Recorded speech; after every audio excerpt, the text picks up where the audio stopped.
Nelly, okay, from St. Louis, burst into the scene with his song Country Grammar. That sold 10 million albums. So it's a diamond album. That was just 10 million albums sold in America. And let's just go into the singles of this really quickly, because we all know Country Grammar, the single, was a beast. Then you had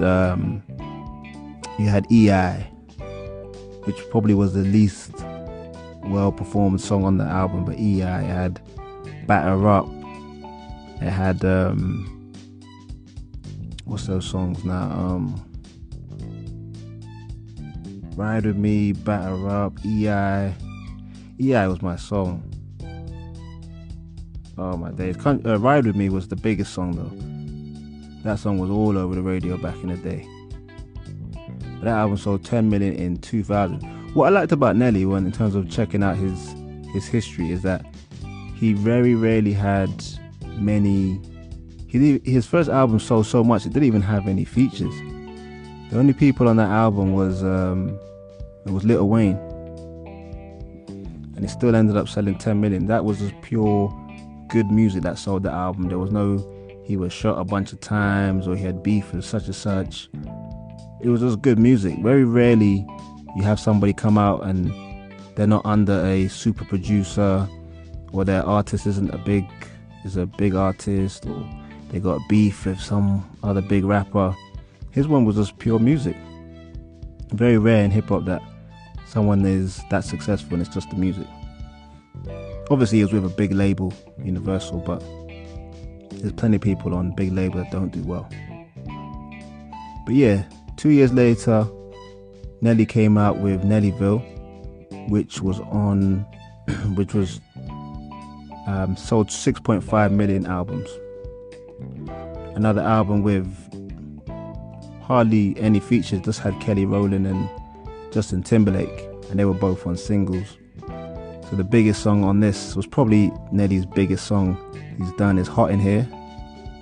He had Dilemma with Kelly Rowland. He had Air Force Ones. That was actually one of my favorite songs on the album. And then Work It, which would feature JT, Justin Timberlake. That was a good song as well, actually. Yeah. Just an album again, sold a lot of albums back in 2002. That was a big selling album. If you consider Jay-Z's biggest selling albums, about I think it's 5 million or 8 million. I think it's 5. The Hard Knock Life Volume 3 album. Nelly sold 10 in the first album and 6.5 the second album, which is incredible. But he was a hit guy. Like, Nelly had his own rapping style and the way he did hooks. And like I said, he doesn't even have any features. I mean, in 2002, he could have got, I don't know, a feature from Ja Rule or any big pop star. But he just he's selling these units by himself. Third album in 2004, Sweat / Suit. This is an album when he came out with, it was like basically a double CD. But he sold the Sweat album solo, and he sold the Suit album solo. So one of them sold 1 million, and the other one sold about 3. So overall, those two albums combined sold 4 million. So still a very successful album. This had a few more features though, and this came out in 2004. But this had Christina Aguilera, had Missy Elliott, had Mobb Deep. So a few more features, but still not that many, because in that era there was a lot more features on albums. But the hits again on this album had Flap Your Wings, that song, Do the Eagle.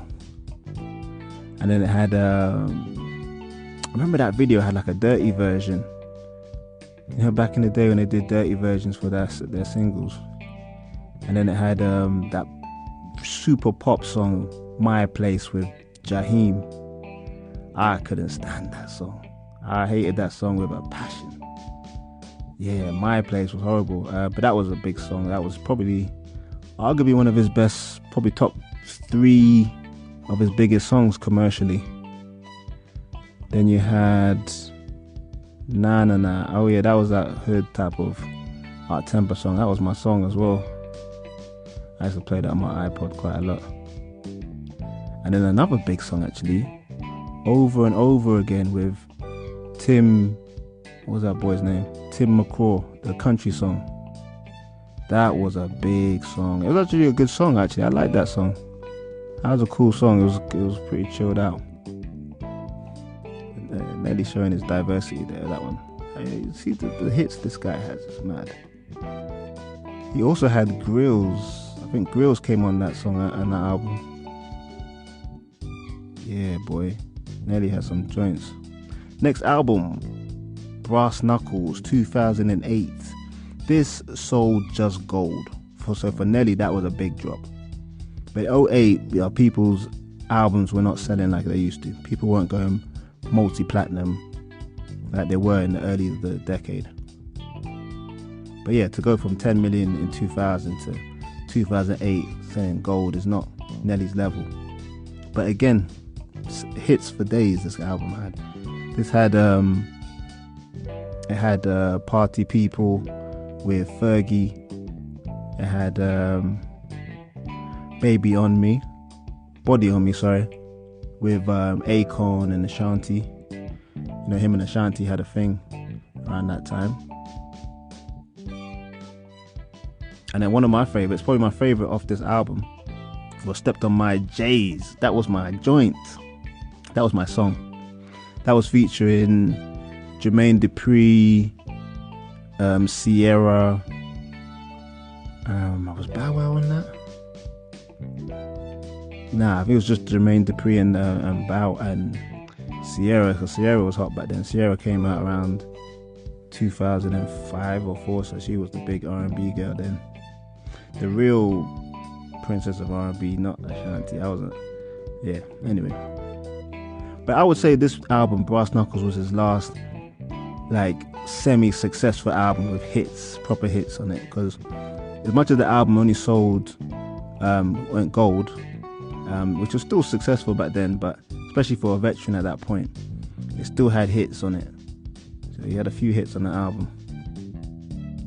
The next few albums were kind of Nelly on the way out, because he came out with the album 5.0, which only sold 300k, which is again a big drop for an artist the size of Nelly. And then the subsequent albums, there was M.O. I think Mo is his real name, and then that was in 2013. And then he had an album out. This actually shocked me. I didn't even know he had an album out in 2021, but he had one in 2021 which was called Heartland, which actually has a feature for Kelly Rowland on it. So for all those people that loved his song Dilemma back in 2002, probably go check that out. That's probably give you a bit of nostalgia.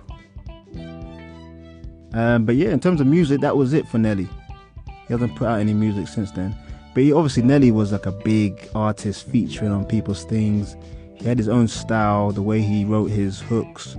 I think the only rappers that had his catchy hooks or did hooks in a catchy way was 50 Cent and him in that era. You know, different styles, but you know, Ja Rule obviously was good as well. But Nelly had his own style, and then Flow Rider came out. There were a lot of comparisons with Flow Rider and Nelly, because they obviously sounded quite similar when Flow Rider came out with apple bottom jeans as well, and Nelly had a clothing line called Apple Bottom Jeans.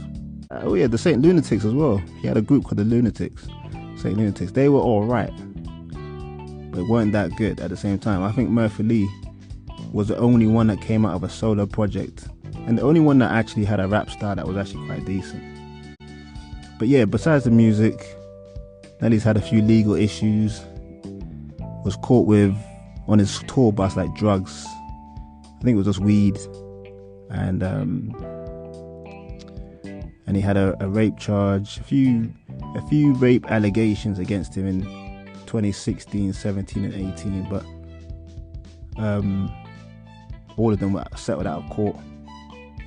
He had a tax evasion issue in around 2009 or something, or 7. Anyway, that was sorted out. He's done a few movies in his career as well. Nothing that's really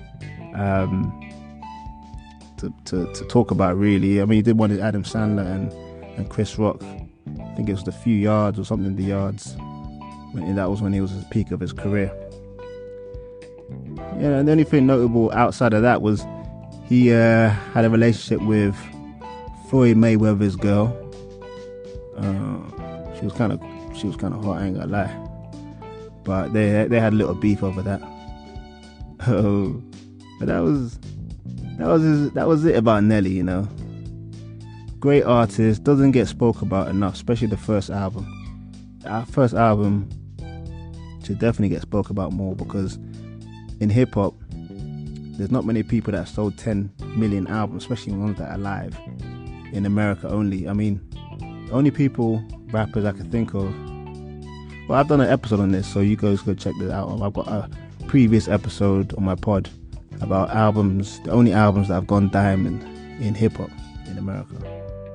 Nelly's one of them, that first album. Go check it out if you want to know who the others are. But yeah, Nelly was one of the biggest artists of the 2000s, 100%, especially the first half of it. One of the biggest selling hip hop artists of all time as well, especially for a single album. And yeah, Fresh Hip Hop Opinion wants to give you your flowers. Big up yourself. Salute Nelly, St. Louis's own. And hopefully, well, do we want another album? We don't want another album, but we just want to salute Fresh Hip Hop Opinion salutes Nelly. Peace and love.